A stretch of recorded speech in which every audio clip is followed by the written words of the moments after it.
आपल्या देशामध्ये आपण आजही पाहतो, अनेक राज्यांमध्ये ज्या राज्यात बारामाही वाहणाऱ्या नद्या आहेत, तेथे आजही पूरदृश्य परिस्थिती आपल्याला पाहावयास मिळते.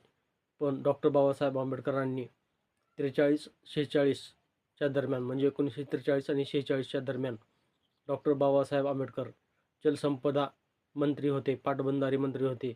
त्यावेळेस डॉक्टर बाबासाहेब आंबेडकरांनी सरकारला अशी सूचना दिली होती की जर बारामाही वाहणाऱ्या नद्यांना आपण नदीजोड प्रकल्पामध्ये समाविष्ट केलो तर देशाची पूरग्रस्त परिस्थिती नष्ट होईल आणि जो भाग दुष्काळग्रस्त आहे तो भाग पाण्यामुळे विकसित होईल आणि देशाच्या एकूणच तिजोरीवर भार पडणार नाही, आर्थिक हानी होणार नाही.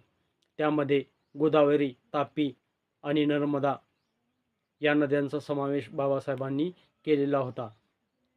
तेथील जे खोरे आहेत त्याची विभागणी करून मराठवाड्यामध्ये सुद्धा नदीजोड प्रकल्पाच्या माध्यमातून पाणी आणण्याचा आणि येथील दुष्काळग्रस्त भाग सदृश्य परिस्थितीतून बाहेर काढण्याचा प्रयत्न डॉक्टर बाबासाहेब आंबेडकरांनी त्या काळामध्ये केला होता.